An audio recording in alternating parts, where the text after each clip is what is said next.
With the recent news of robots going crazy and the threat of AI taking over the world, many are saying that AI is the image of the beast. But is this true, or is the image of the beast something much more sinister? Well, let's find out.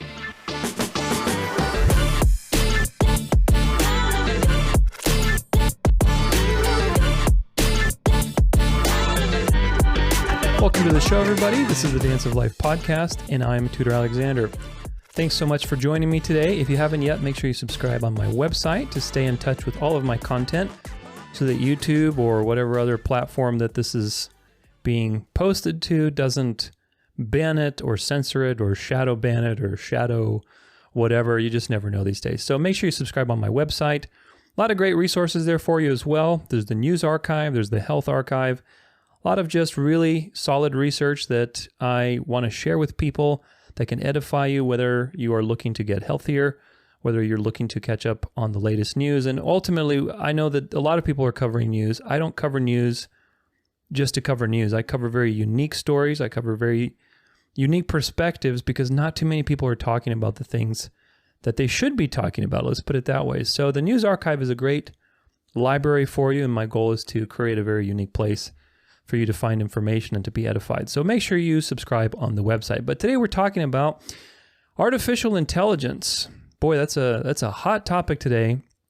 And as you'll soon see with all of the headlines, it is getting increasingly more conversed about. Very, very prevalent in our culture today. And the question is part of this uptick in stories and maybe events that are happening, is this by design? Because a lot of people are believing that AI is the image of the beast. And everybody's, oh my gosh, here's the image of the beast. It's being constructed, or maybe it's already here, and the beast system and all these types of things, which are very important conversation. However, there's a big asterisk there with the however, which is that if you're talking about the wrong things, and you're paying attention to the wrong things, then you are falling right into the trap of the actual beast, which doesn't want its identity made known, and which is putting forward all of these various theories and ideas to get people to talk about the wrong things.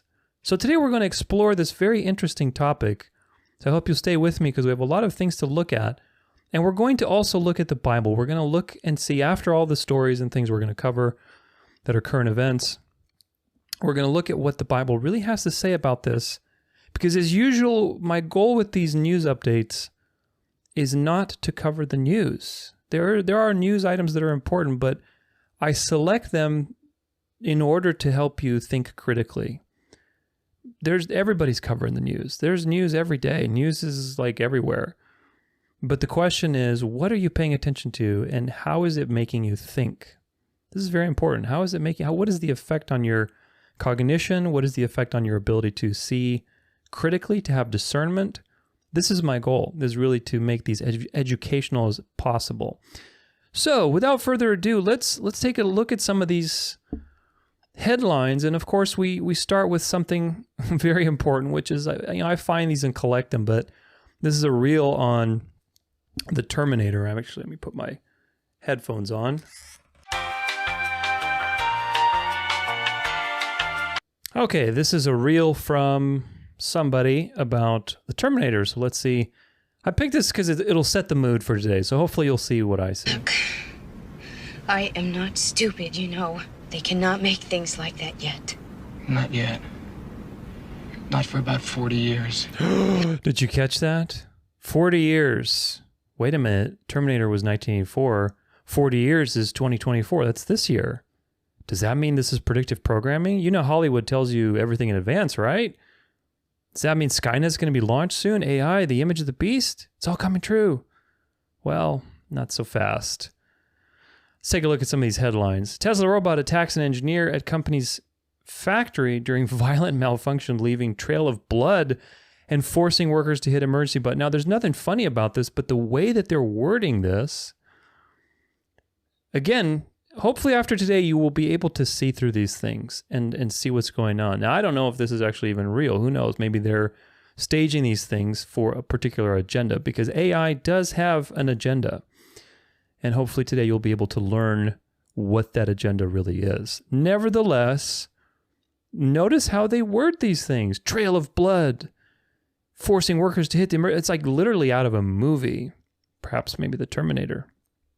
All right, let's see what it has to say. A Tesla engineer was attacked by a robot during a brutal and bloody malfunction at the company's Giga, Texas factory in Austin.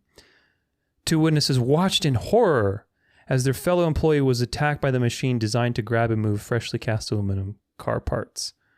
The robot had pinned the man, who was then programming software for 2 disabled Tesla robots nearby, before sinking its metal claws into the worker's back and arm. My goodness, leaving a trail of blood along the factory surface. This, if it actually happened, is crazy. Absolutely. Nevertheless, obviously there is language here that is being used to describe a very vivid situation. So pay attention to that. 2 robots, this is from MSN. 2 robots are patrolling downtown Denver parking garages. Are more coming? Just to get you to get all excited about these things. Look at these little, R2-D2 type things. Lotimus Prime and his sidekick Dave roam 2 downtown Denver parking garages every day, watching people park their cars and rush off to their appointments in nearby office buildings. If a person lingers too long, Lotimus Prime or Dave will start a countdown. Then the robots call their human security backup. They resemble R2-D2. Gosh, I'm sure that's by design. But without the bleeps, boops, and squeaks emitted by the famous Star Wars droid, of course. The robots went to work in the Loto Towers garage and yada, yada, yada. You can read more about it. But these things are they started, I believe, in Dubai. This is definitely going to be the norm in the coming years as they roll this out slowly. They do these things slowly. They do them with parking lots and garages. Then pretty soon they're going to, make them a little more aggressive, put them in every street corner. It's coming for sure. This is going to be part of the system. AI is going to be part of the final system. However, what you are being told about what these things mean is not true. And you'll see that as we go on here and we kind of expose all this stuff. This next one's from Amazon. Amazon's fleet of half-ton automated warehouse robots are injuring staff forced to work alongside the roving machines, new report reveals. While Amazon has hundreds of thousands of robot vehicles working in warehouses, stupid ads, across the country, new study shows that devices may lead to more workplace injuries and increased strain on the employees. Amazon and its rivals are increasingly requiring warehouse employees to work with robots. The company currently has more than 200,000 robotic vehicles called drives, moving goods through its delivery fulfillment centers in the US, more than double the number of bots it had last year. It's crazy if you think about it. I mean, it's just crazy where this is really going, but this is the future. However, new studies reveal that the mobile half-ton roving robots are creating new forms of stress, strain, and unease in working environments. A new Reveal report by the Center of Investigative Reporting showed that warehouses with these robot devices reported more injuries than those without, after assessing 28 Amazon warehouses in 16 states. The report also found a correlation between robots and safety problems. Now, look, absolutely there is. I feel very bad for these people working in these conditions because, first off, they're not paid what they deserve. They're very stressed out. They don't get a lot of time off. They have to deal with this experimental technology. I mean, they're basically guinea pigs. It's a horrible thing. I really feel for these Amazon workers, and of course, it's not going anywhere. It's going to keep getting worse because consumerism is increasing and becoming more and more automated. So, yeah, I really feel for these people. However, the frequency of these kinds of stories is something to pay attention to. The media today, you have to remember, is extremely controlled. Nothing happens on the media by accident. We do not live in a day of journalism anymore. We don't live in a day of journalism. We live in a day of controlled narratives, meaning everything that comes to your desk, to your phone, to your computer, whatever, to your awareness, is there by design. It's intended to have, because think about all the news that does happen that you don't hear. because it doesn't serve the agenda, right? So ultimately, when you see these things, that's why I pick them from mainstream sources. Not because I'm mainstream, but because you can see what the narrative is. This is the point. You have to see the meta narrative between these stories. What are they choosing to highlight, and what does that mean about where they're going? Now, if you have solid understanding of the end times, which I discuss in my end times series, I'll put a link to that in the description to the video, especially the image of the beast episode. You're going to learn quite a lot about what the actual image of the beast is. We'll talk about a little bit about it today.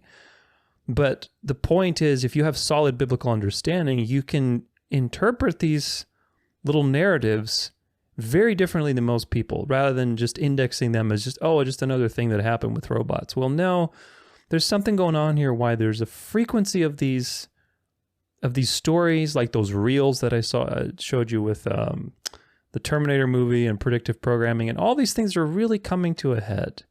But we still have some more things to cover, so let's get to it. From the robot, this is from Daily Mail. From the robo surgeon that killed, let's see what it says, its patients, to the driverless car that ran over a pedestrian. Worst robotic accidents in history after chess robot breaks 7-year-old boy's finger in Russia. So basically, this kid was playing chess. Let's read about it a little bit.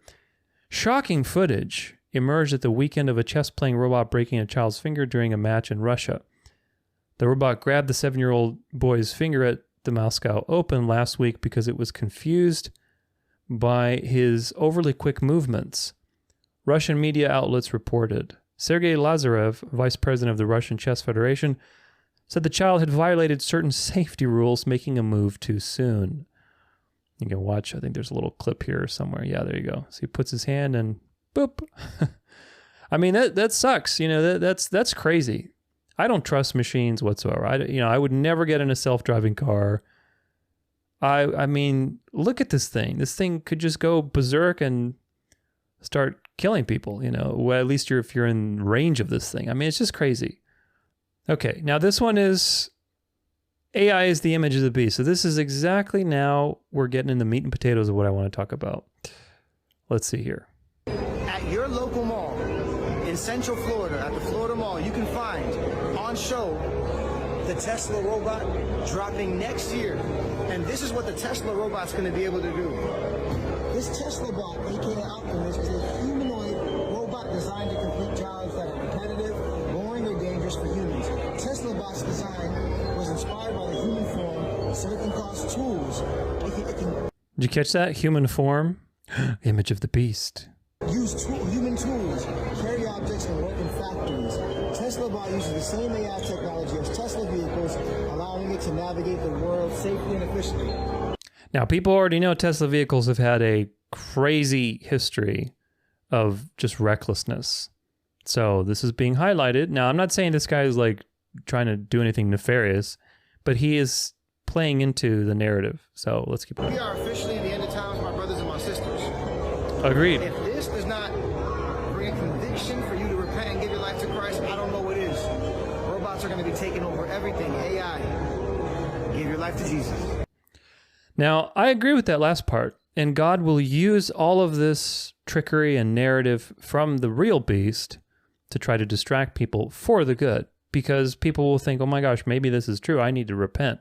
So God will use it for the good. Those he is purposed to save will come to Christ from seeing such things and saying, oh my gosh, maybe this is true. The Bible is true. Of course, the Bible doesn't warn you that AI is the image of the beast, and this is what we want to get to because there's an important reason why this is being put into the culture. And having discernment is very important. But nonetheless, he's also right that the future is going to be with robots. Yeah, robots and AI are going to be part of the final system. That's the easiest way to enforce the eventual obedience of the mark of the beast. But we have a little bit to go until we get there. Let's look at this next one. This is a search on YouTube. If you look in, for example, AI image of the beast. Image of the beast and AI. Artificial intelligence, the image of the beast. So these are like really, I mean, asking AI to draw the Antichrist in person and look at the picture. It's a picture of the Pope. Well, AI knows something. I asked an AI to show me hell. Okay, so you see there's just all this AI stuff. Is AI the image of the beast? I mean, it is so prevalent. You can get hours and hundreds of hours of content for searching AIs. Is AI the image of the beast? This is Rumble. AI Elvis and the image of the beast. There's my episode for some reason. I guess it's got some good views. Let's go watch it. End Times, number 19, image of the beast. Digital AI image of the beast, big picture documentary. So you see all these evil robots and they're coming after you, and oh my gosh, it's happening. I mean, look at all of this stuff. It is just very much in the consciousness of people and culture right now. And this is the thing to pay attention to, because look, before I move on, one more very important point. If something is popular and a lot of people are talking about it, chances are it's not the truth. And I really hate to say that, but this is the world we live in. The Bible warns you of deception, of false prophets, false teachings, falling away. You know, the image of the beast, people are being deceived to worship it. So there's a lot of deception in the end times.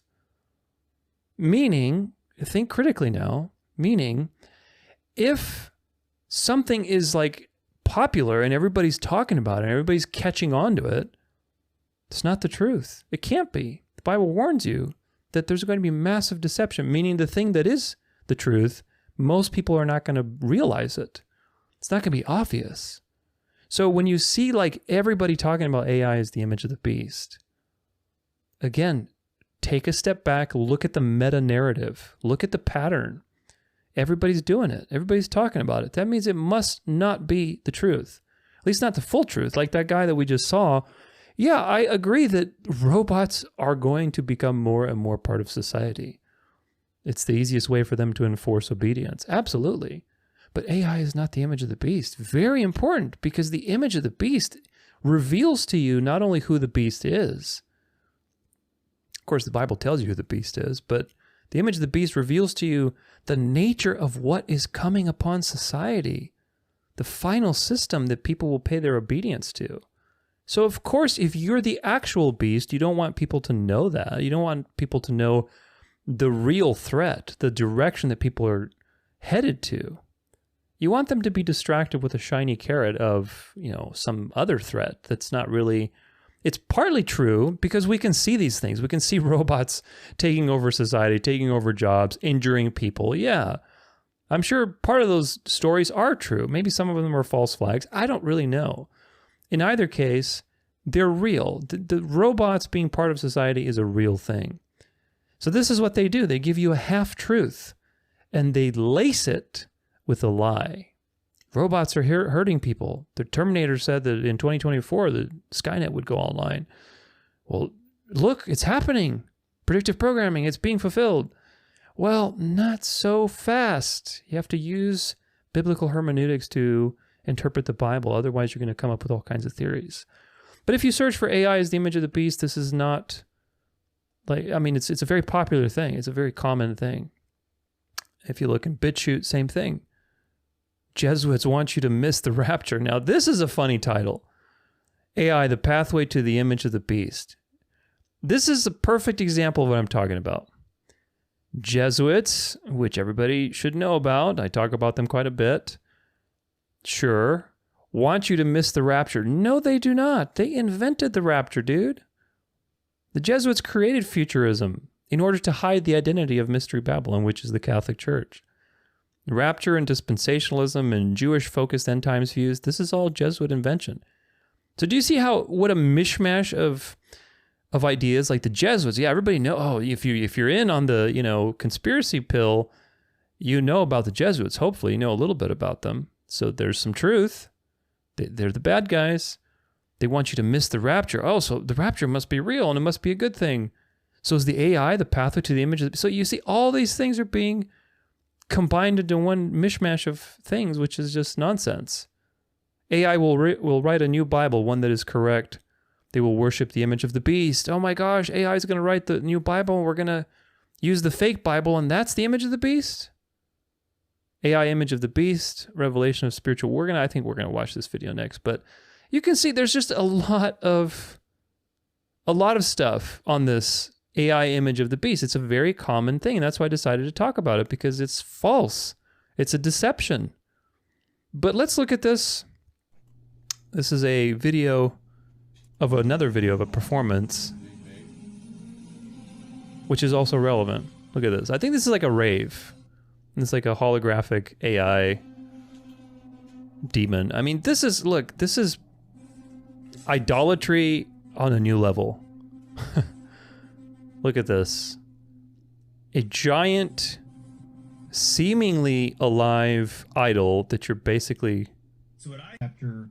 bowing down to. Yeah, so this guy's commenting on it. But, I mean, look, this is very common these days. I used to go to EDM festivals.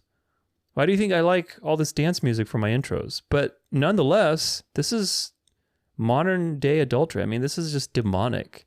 They're giving life to these images. They are images. And they're giving life to them, and people are... There's the DJ. He's basically the god that you're worshiping, and he's summoning the demon, and you're just giving your worship and your energy to that. It's crazy. Which is, this is, you can, if you have, you don't have to have perfect eschatology. If you have good discernment as a Christian, you can look at this and say, yeah, this is pretty crazy. I mean, there's nothing new under the sun.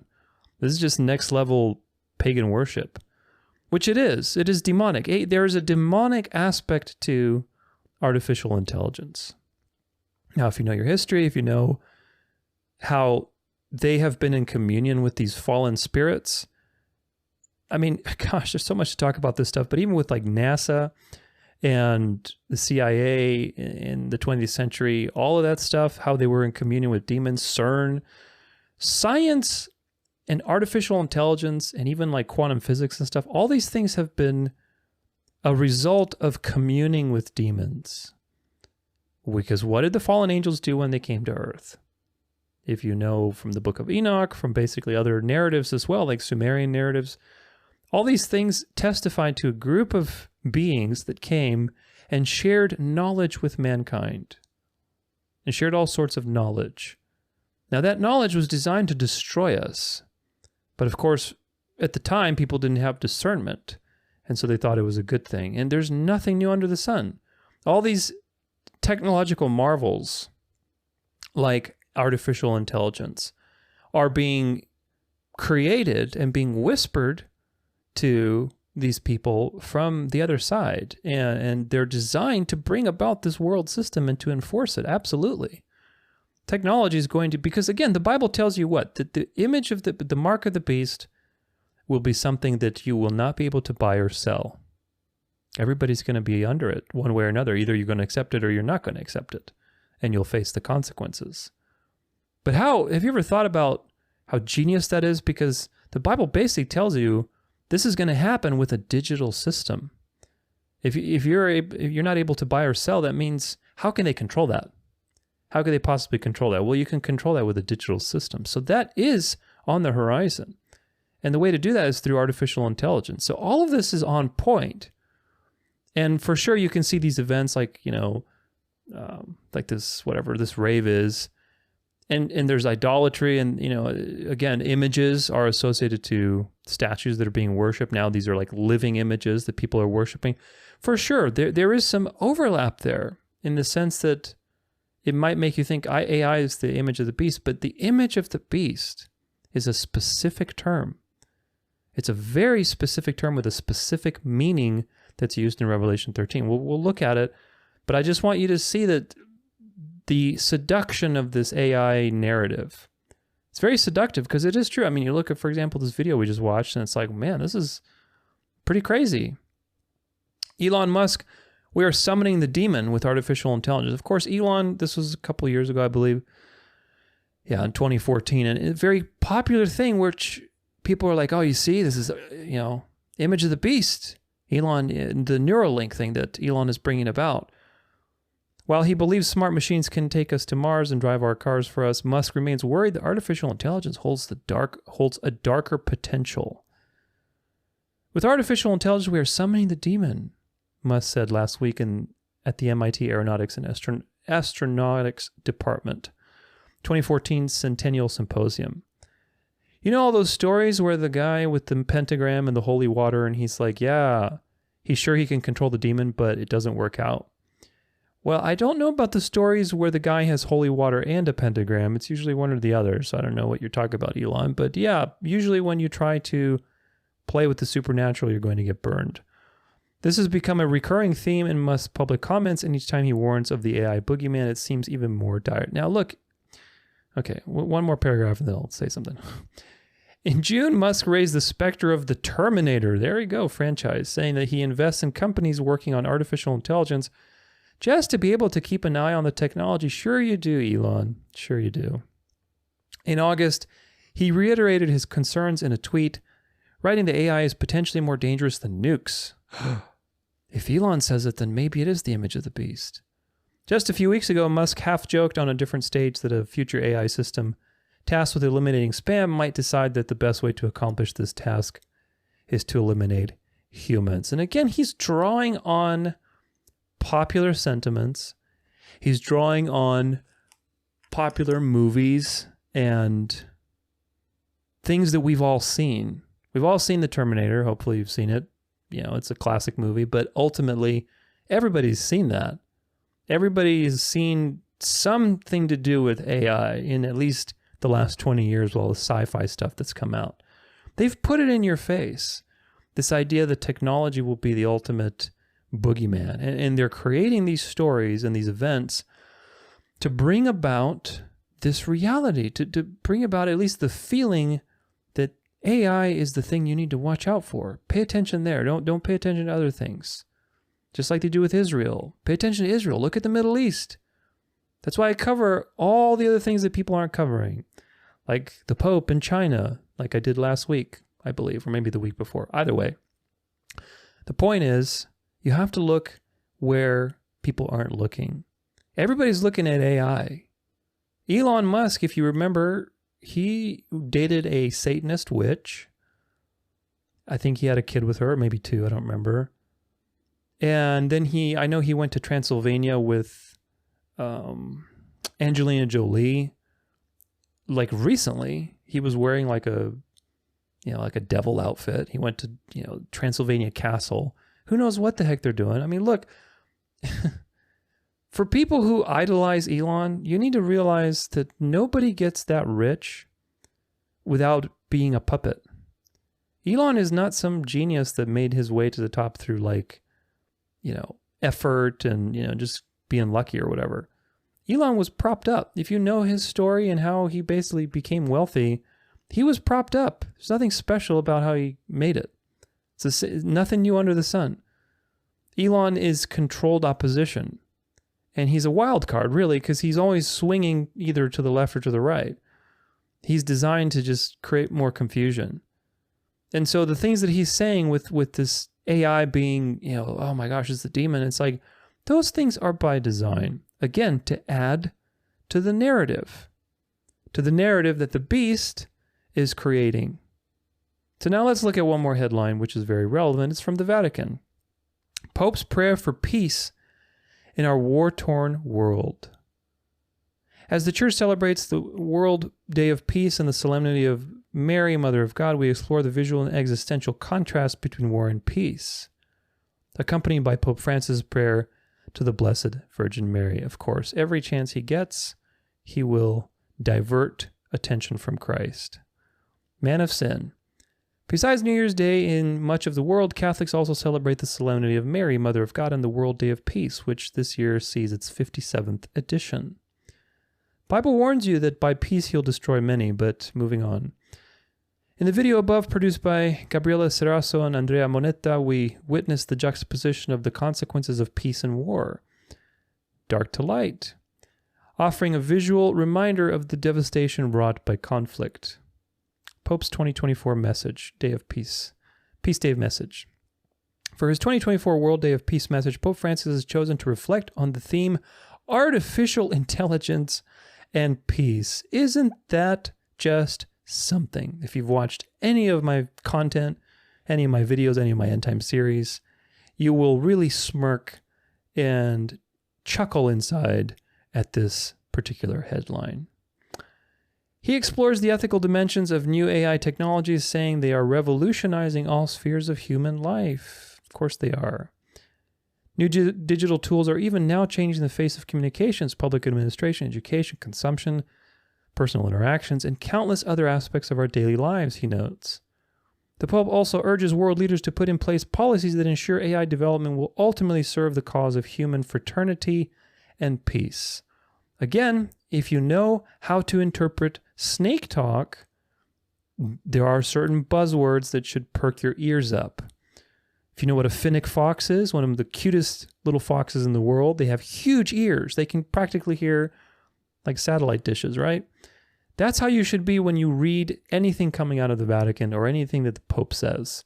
Because when he says that they should ultimately serve the cause of human fraternity and peace, who is telling you that? The Pope is telling you that, the man of sin, the representative of the beast system, the real beast system, which we're going to identify very shortly. But he's telling you that human fraternity, now fraternity is a Jesuit buzzword, meaning new world order. By peace he shall destroy many. So what is his message?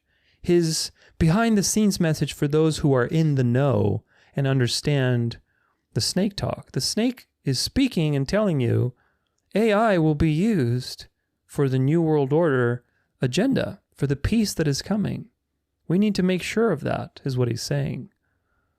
It is my prayer at the start of the new year that rapid development of forms of artificial intelligence will not increase cases of inequality and injustice, all too present in today's world, but will help put an end to wars and conflicts and alleviate many forms of suffering that afflict our human family. How do you put an end to conflict with AI, I wonder, other than having a one-world system that is controlled in part or maybe in full through AI? Who knows? Maybe the mark of the beast. As the world marks a new year, Pope Francis prayed that all peoples might embrace new technologies in a way that turns them into forces for good. So there you go. The Pope is for you embracing artificial intelligence as a force for fraternity and peace. Of course he is, because that's going to be the thing eventually that you'll have to do through the mark of the beast. Now, the mark of the beast is not artificial intelligence. I've talked about the mark of the beast. It's a spiritual test of obedience. There will be a spiritual quality to it. I talk about that in depth in my series. But the point is that it will be enforced, and you will be asked to either obey or to be shut out from society or killed, potentially. And of course, the Pope is it's telling you to embrace this future reality. Do you see the point? May Christian believers, followers of various religions, and men and women of goodwill work together in harmony to embrace the opportunities and confront the challenges posed by the digital revolution and thus hand on to future generations a world of greater solidarity and justice and peace, i.e., may everybody bring about the new world order where they will come and worship the beast. This is what it's all about, and this is what it boils down to, because the author of this whole mark, or I should say image of the beast being artificial intelligence, is the beast. It's a Jesuit psyop. It's a Jesuit psyop designed to give you a little truth that, yeah, AI and robots are a dangerous thing. For sure, you can see that. But it's that little bit of danger strikes your nervous system and it makes you get distracted. And then they can insert the narrative. This is what happens. When you have a fear of something or a desire of something, the Bible tells you not to go to the left or to the right. Now, the devil is very smart with duality, and that's how he throws you off balance. He throws you either to the left or to the right. Politically speaking, either emotionally, fear or desire. It's always something. Because once you're in a state of emotional momentum, one way or another, it doesn't matter, you're easy to manipulate. If you're afraid of the big bad boogeyman of AI and robots and stuff, you're not thinking critically anymore. So then in that state of anxiety, even if it's subconscious anxiety, subliminal anxiety, they can insert this idea of, well, maybe it's the image of the beast. You see, predictive programming, Terminator 2024. Oh my gosh. Even the Pope's talking against it. Seems like it. He's not really, but You see the way that this is woven in culture, and most people are buying it because they don't understand what the Bible says. They don't. So I urge you to go check out my End Times series so that you're familiar with these things, especially episode 19, where we talk about the image of the beast. You can watch it all ad-free on my website. I'll put the link below. But let's look at what the Bible has to say. And this is in Revelation 13, the first beast. Now, here's the thing. I said the image of the beast is something very specific. The image of the beast in the Bible is an image of the first beast. Do you see why this is the first most important point?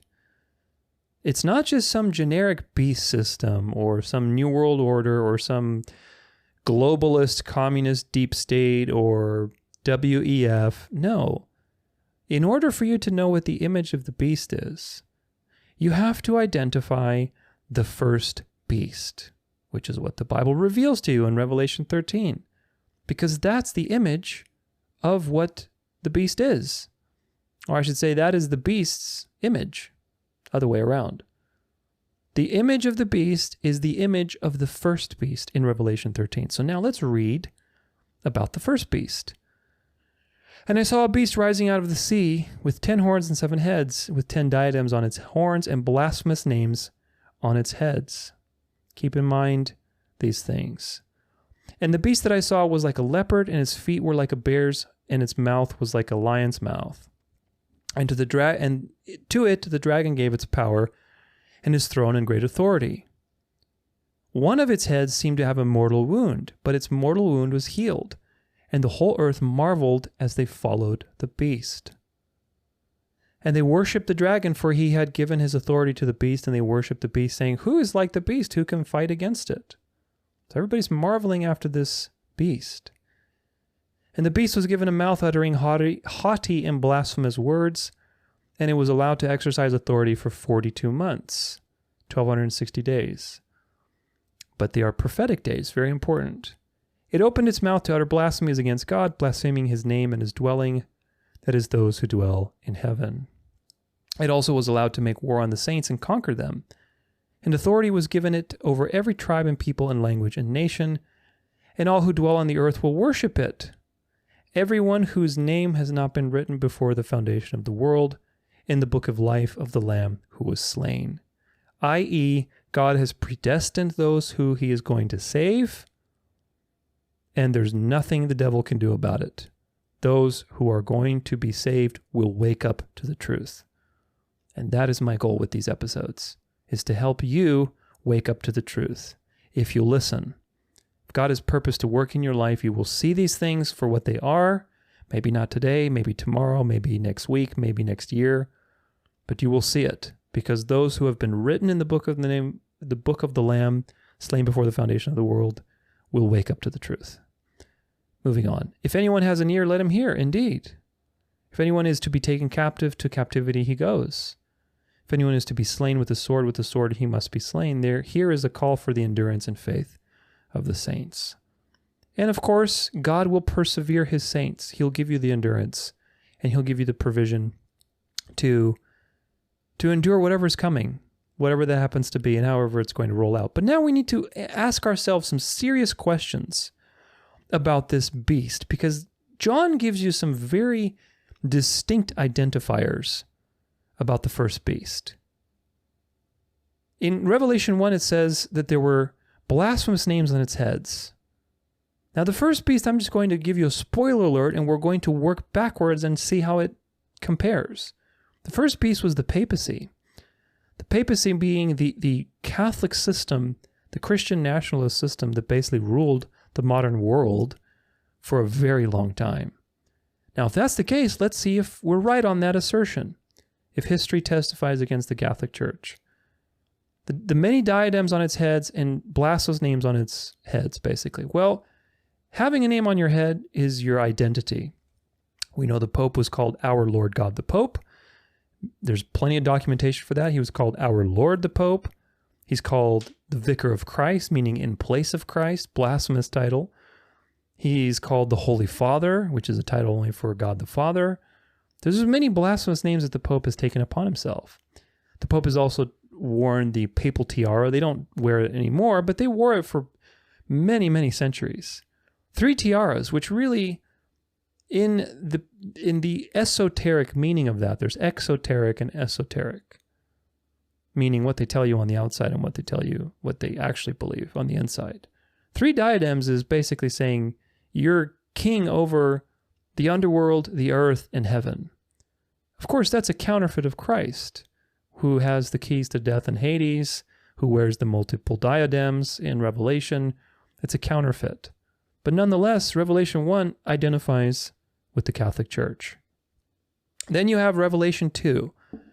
And the beast that I saw was like a leopard, his feet were like a bear's, and its mouth was like a lion's mouth. And to it the dragon gave his power and his throne and great authority. Well, we know the Catholic Church has had massive authority. That's true. But now this beast is, if you look at the description of this, now people are comparing this is another big error, is they compare it to the statue in front of the UN that was built relatively recently. That is basically, again, gosh, man, if things are obvious, learn to realize that they are trying to deceive you. If something is obvious and low-hanging fruit, that is the devil's tactic from day one to deceive you. That what's obvious, what's flesh-based, what's physical. When they built that statue of the beast, of a beast that basically mimics what the book of Revelation talks about, with feet like a bear, mouth like a lion, saw like a leopard, these types of things. That beast that they built on the lawn or the courtyard of the UN, people are talking about it. You see, the UN is the beast. In fact, I didn't even include this in today's episode, but you can look it up. Look up, UN statue beast. And it's like they're trying so hard to bait you into believing their narrative, into going with the idea that the dark side, the communists, the World Economic Forum, that's the beast.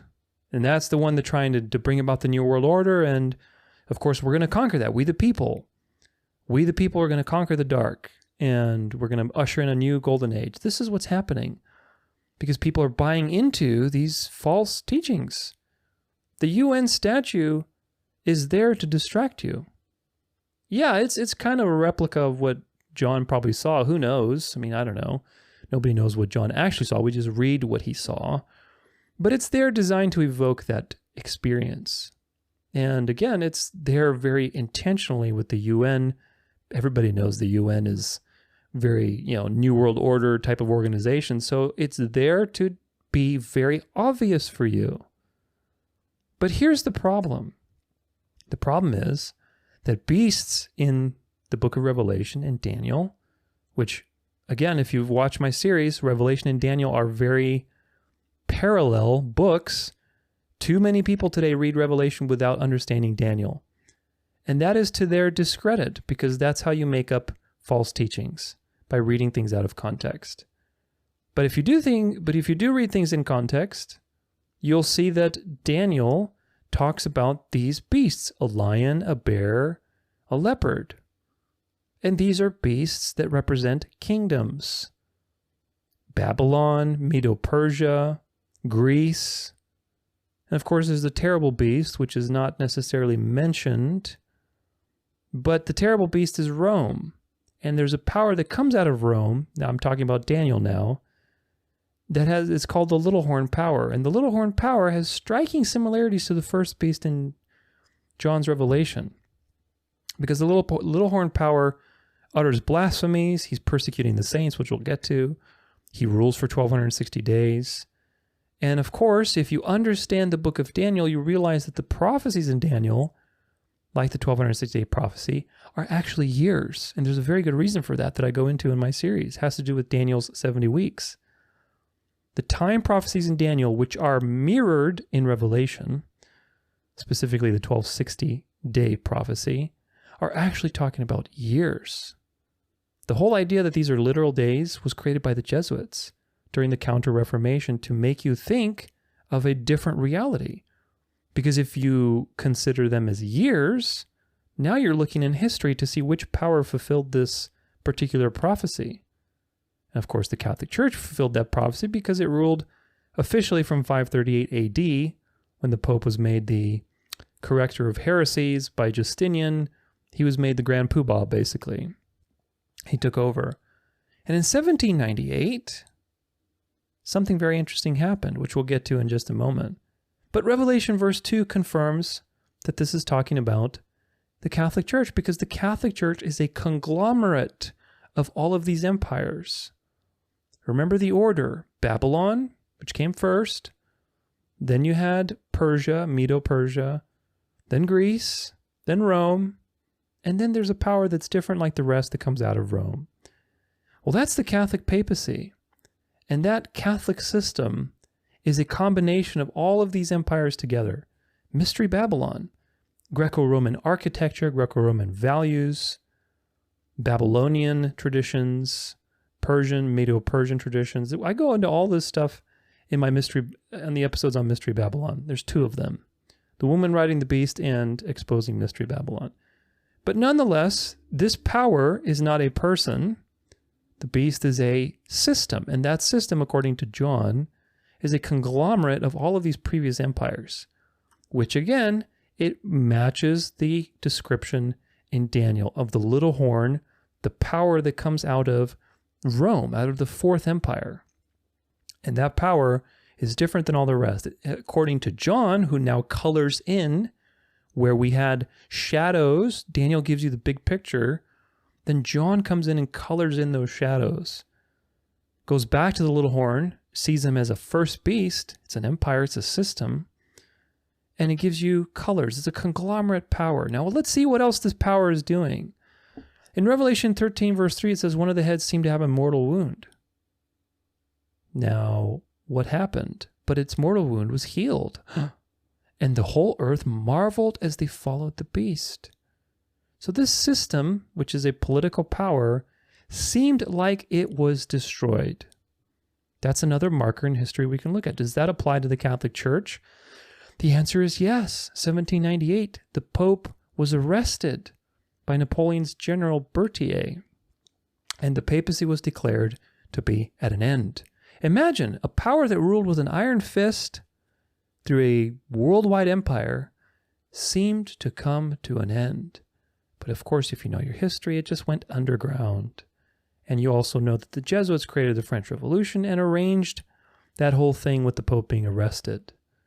One of its heads, not all of its heads, one of its heads seemed like it had a mortal wound. But John also tells you that this beast comes back to power, and people marveled after it when it healed. 1929, the Vatican was created, and ever since then, people have been increasingly marveling after the Pope, after the Catholic system. Sounds crazy, it really does. But I go into great detail about this and how the future is a Christian nationalist system. The Catholicization of culture, the blurring of the lines between various denominations thanks to ecumenism and pop culture and things like the prosperity gospel and mega churches. These are the false signs and wonders that are being woven to create the image of the beast. But we'll get to that in just a second. Revelation 13:4, they worship the dragon. They're marveling after this beast. Who is like it? Who can make war with this system? It is just so amazing. The beast was given a mouth, uttering haughty and blasphemous words, and it was allowed to exercise authority for 42 months. We talked about this part, but we didn't talk about the many blasphemous things that the beast has uttered, like Mary being an intercessor, like praying to saints, praying for the dead, purgatory, Sunday Sabbath, changing God's calendar and times, transubstantiation, on and on, infant baptism, on and on and on and on through religion. It has made the sanctuary, which is the plan of salvation, desolate. Catholicism, or the institutionalization of Christianity, is the abomination of desolation. It is the abomination that created desolation within the sanctuary, which is the plan of salvation. Nobody goes through the door thanks to the Catholic system. and its effects in the world and its denominations. Now, of course, there are saved people within denominations. Even within the Catholic Church, I think there are definitely people whom God has purposed to save. One way or another, they're going to get the full truth, and you don't have to have perfect theology to be saved. However, the Catholic system as a system is the abomination of desolation. It is the beast system with its personal representative in the Pope, the little horn with the eyes of a man that speaks blasphemous things. So yeah, this applies to the Catholic Church. Revelation 6, it opened its mouth to utter blasphemies. That's very true. The Pope is always, we just read an article with the Pope where he's gathering everybody, and instead of glorifying Christ, what does he do? He prays to Mary. He directs all of that worship away from Christ. Blasphemy.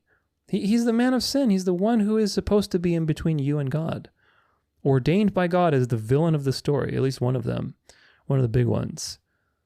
Revelation 13 verse 7, it was also allowed to make war on the saints and to conquer them. And authority has given it to it over every tribe, people, and language and nation. Well, this definitely applies to the Catholic Church. It was an empire that was not just in Europe and by proxy through the Middle East, through Islam. Of course, that didn't turn out so well because Islam eventually wanted to conquer Europe, but nonetheless, Islam was a Catholic creation. And also through Spain, through the mercantile powers of Europe, conquering South America, conquering North America.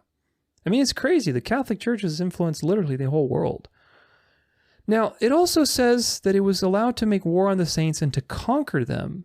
Now, if you know your history about the Inquisition, Sunday law persecutions throughout the last 2,000 years, through the Crusades, how many millions of people were killed, through constant persecutions of believers. I mean, again, even indirectly, if you count things like communism, Islam, all these things were created by the Jesuits. And these things killed massive numbers of Christians, of believers. So yeah, it was given the power to make war, Crusades, Islam, communism, on the saints, i.e. believers, and to conquer them. This is true.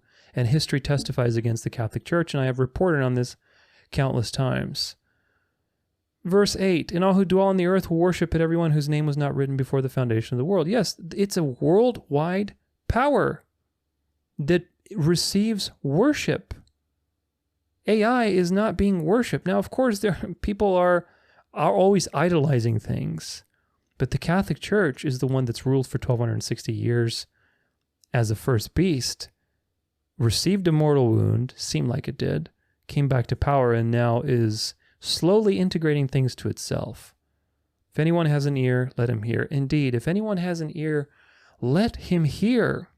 Because the first beast is what the image of the beast is an image of, if that makes sense.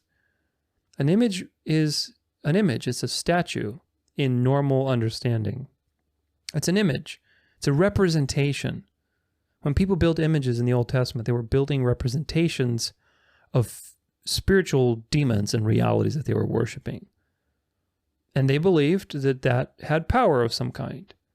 Now, if John sees that this beast, which is a kingdom, receives help from another beast, which is another kingdom in power, by the way, the second beast, which is the United States, spoiler alert. And this second power deceives people by false signs and wonders into building an image to the first beast. What does that mean in context? It means that this second kingdom in power, which is the second beast, which is the United States, I go into great depth about this, and it's very easy to prove, actually. We have a statue of Lucifer in New York, for crying out loud. Founding fathers were all secret society members. This was never a Christian nation. The Pilgrims were Christian, but it wasn't a nation when the Pilgrims came here. America is a Luciferian experiment. America is the home of mega churches, the charismatic movement, all these prosperity gospel things, Pentecostalism, all the things that have warped and twisted Protestantism into fertile ground for the papacy to integrate them back into itself. Sounds crazy. It really does. But if you follow these things like I have, you will not be surprised. You will not think it's crazy.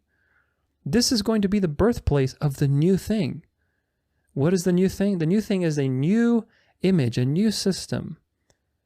The false prophet is deceiving the world through false signs and wonders like Hollywood, like Passion of the Christ, like The Chosen, like all the things that I will cover and I will continue to cover and that I have covered, into a new reality, a new system.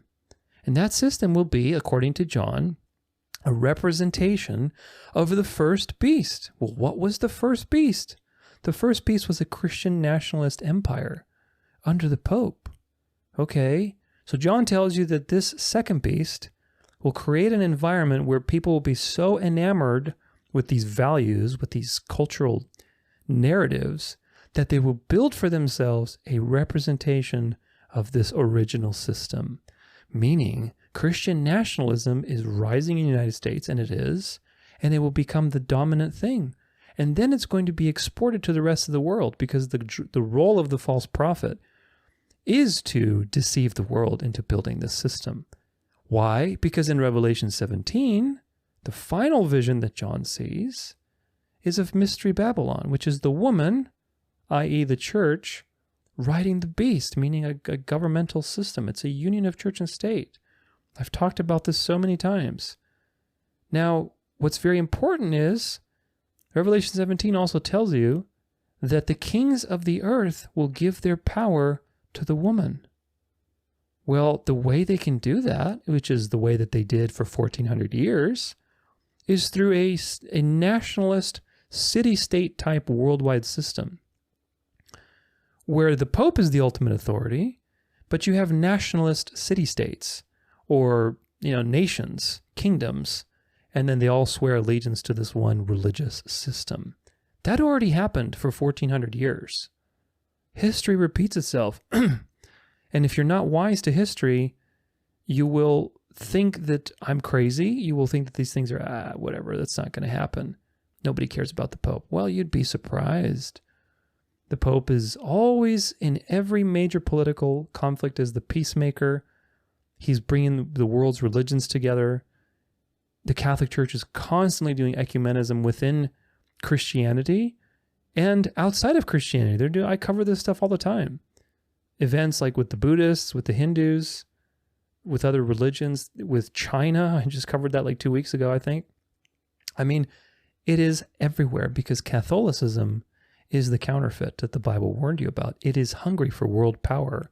It had world dominion, and it will come back to world dominion because the Bible warns you that it will.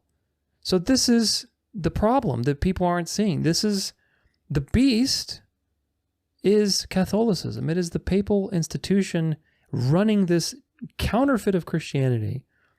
The man of sin who stepped in the temple, which is the church, the true church, the body of believers, and proclaimed himself to be God. And of course, they're fooling you, thinking that the Jews need to build a third temple for some charming guy to walk into who's not a Christian and proclaim himself to be God. That's what everybody's waiting on. Oh my gosh, the Jews are building a third temple. Well, what if that's not the truth? What if AI is not the image of the beast? What if that's designed to make you, to distract you from the actual image, which is a Christian nationalist system? Do you see how that's much more subtle and requires much more context to discern? It's not low-hanging fruit by any means. It's not obvious. And that's the point. The obvious stuff is what you need to avoid. If something is immediately obvious to you, you need to learn to perk up like that Fennec fox. Perk up your ears, man, and start listening. Because if it's obvious, then there's an agenda. That's the devil's hallmark. Make it obvious. Make it obvious so you go for the bait. Because he wants you either to go to the left or to the right. Accept whether you're afraid or desire or whatever else, just go somewhere. Democrat, Republican, just get off the narrow road. Do not look on the narrow road. And the narrow road for Bible prophecy is historicism. Because God created a Bible and a book and instruction manual for anybody born at any particular time. To be able to look in the Bible and say, where am I in this unfolding drama of human history that reveals the glory of God? Where am I in this? Not just for a handful of people and Jews in the future, or just for a handful of people and Jews in the past? Do you see? This is preterism, futurism. Both Jesuit inventions, by the way. Left or right or left, whichever way. I guess for me this is right. But anyway, either way, the point is, get off the narrow road. Don't look on the narrow road of history, because that requires you to have discernment and research. So AI is not the image of the beast. Will it be used to enforce the coming worldwide system? Yeah, absolutely. It will be used to enforce the mark of the beast, most likely. But again, the mark of the beast is not a chip. It's not a jib-jab. It's nothing physical. It's not an identity card. It's not a passport. It's going to be a spiritual thing, because a mark means you are marked for obedience. You are elect. Now, the Bible distinguishes between two people all the time, either the elect of God or basically the ones that the devil gets. And the devil at the end will have his own counterfeit elect. That's what the mark of the beast is, meaning the people that aren't chosen by God, that God has given up for destruction, those are going to be the devils. And they will gladly take the mark of obedience, because that's the mark. When you take it on your forehead or your hand, it is a sign of whether you believe or whether you're just doing it. You're not necessarily believing it, but you're doing it just to be comfortable and to fit in. It's not a jab in your arm or your forehead or whatever else. It's not a barcode. There may be barcodes used to enforce it, for sure, but the mark is going to be a spiritual thing. If you want to learn more about that, then check out my End Time series. So, stop watching sci-fi movies, stop listening to Elon Musk, read your Bible, and learn your history.